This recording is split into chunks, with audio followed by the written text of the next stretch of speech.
सफलता के सिद्धांत। एक ultra adventure mini series 30 minute और 8 एपिसोड में।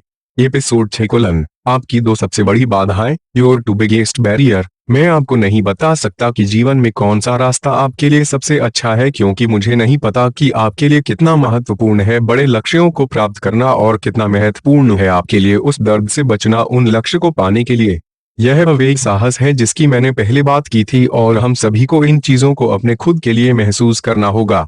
मेरी उस बड़ी गलती के बाद जिसमें मैंने बड़े सबको आने वाले डिप्रेशन के बारे में बताया था, जीवन की उस घड्डी में मैं सड़क पर आ गया था, जैसा कि हम सभी के साथ होता है। अगर मैं सामान्य नौकरी लेता और इसे सुरक्षित रखने के लिए चुना करता तो मैं एक बहुत ही अलग जीवन पे आके समाप्त होता। लेकिन जब तक मैं किराए दे सकता हूँ, टेबल पर खाना रख सकता हूँ और अपने बच्चों को पढ़ा सकता हूँ, तो मेरे लिए वह एकमात्र रास्ता था। जोखिम लेना जैसे जंगल पार करना एक बेहतरीन जीवन की तलाश में। डिप्रेशन पर दांव लगाने की गलती ने मुझे गलत होने का एक स्वस्थ डर दिया। दूसरे शब्दों में, इसने मुझे गहरी विनम्रता दी, जो कि वास्तव में मुझे चाहिए था। उस समय इसने मुझे रोका नहीं आक्रामक रूप से उन चीजों के पीछे जाने से जो मैं चाहता था। सफल होने के लिए मुझे उससे अधिक देखने की आवश्यकता थी जितना कि मैं अभी देख सकता था। लेकिन मेरे ऐसा करने के रास्ते में खड़ी थीं दो सबसे बड़ी बाधाएं, हमारा अहंकार और अस्पष्ट बाधाएं। ये बाधाएं मौजूद हैं क्योंकि हमारे दिमाग ऐसे काम करता है। सबसे पहले आइए अहंकार बाधा पे बात करें। जब मैं आपके अहंकार बाधा का संदर्भ देता हूँ, मैं आपके मस्तिष्क के उन हिस्सों के बारे में बात कर रहा हूँ जो आपको रोकते हैं अपनी कमजोरियों को निष्पक्ष रूप से स्वीकार करने से, ताकि आप यह जान सकें कि इससे कैसे निपटा जाए। आपकी सबसे गहरी जरूरत और भय आपके दिमाग के उन क्षेत्रों में रहता है जो आपकी भावनाओं को नियंत्रित करते हैं, और वे आपके दिमाग के ऊपरी हिस्से को जागरूक नहीं कर पाते। और क्योंकि हमारी सही होने की आवश्यकता अधिक महत्वपूर्ण हो सकती है यह पता लगाने की हमारी आवश्यकता से कि क्या सच है, हम अपनी राय मानना ज्यादा पसंद करते हैं बिना ठीक से उन्हें परीक्षण किए हुए। हम अपनी गलतियों और कमजोरियों को विशेष रूप से देखना पसंद नहीं करते।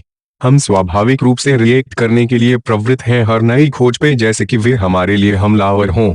हमें गुस्सा आता है, भले ही यह अधिक लॉजिकल है हमारे लिए कि हमें दूसरों से खुलकर फीडबैक लेना चाहिए, जिसकी वजह से हम गलत निर्णय लेने लगते हैं, कम सीखते और हमारी क्षमता भी कम होने लगती है। दूसरा है ब्लाइंड स्पॉट बैरियर। हर किसी में ब्लाइंड स्पॉट होता है। ब्लाइंड स्पॉट बैरियर तब होता है जब किसी व्यक्ति को विश्वास हो जाता है कि वह सब कुछ देख सकता है, लेकिन यह साधारण सी बात है कि अकेले कोई भी वास्तविकता की पूरी तस्वीर नहीं देख सकता है, स्वाभाविकता से सराहना नहीं कर सकते जो वे देख नहीं सकते। जैसे कि हम सभी के पास गाने के लिए अलग अलग रेंज है, सुनने की पिच और देखने के लिए रंग, उसी तरह सबके पास चीजों को देखने और समझने की अलग रेंज है। उदाहरण के लिए, जबकि कुछ लोग बड़ी तस्वीर बेहतर देख सकते हैं, अन्य लोग छोटी डिटेल्स बेहतर देख सकते हैं। कुछ रैखिक विचारक के हैं और अन्य साथ चलने की दृष्टि रखते हैं। हालांकि कुछ रचनात्मक हैं लेकिन विश्वसनीय नहीं है, अन्य विश्वसनीय हैं लेकिन रचनात्मक नहीं है, और इत्यादि। और क्योंकि हम सब के दिमाग अलग तरह से बने हैं, इसलिए हर कोई अपने आसपास की दुनिया को अलग तरह से देखता है। और क्योंकि हम वो करते हैं जो हमारे लिए स्वाभाविक रूप से आता है, तो हम अपनी कमजोरियों का हिसाब नहीं रख पाते और हम दुर्घटनाग्रस्त हो जाते हैं। या तो हम ऐसा करते रहते हैं या हम बदल जाएं। एरिस्टोटल ने दुर्घटना को एक भयानक परिणाम के रूप में परिभाषित किया जो कि किसी व्यक्ति के घातक दोष से उत्पन्न हुआ। एक दोष जो कि अगर ठीक किया गया होता तो वे एक बढ़िया परिणाम देता बजाय किसी और के। मेरी राय में ये दो बाधाएं मुख्य बाधाएं हैं कोई भी अच्छा निर्णय लेने के रास्ते में। मेरे गलत होने के डर ने मुझे कट्टरपंथी खुले विचारों वाला बना दिया। मुझे जरूरत थी और इसने सब कुछ बदल दिया।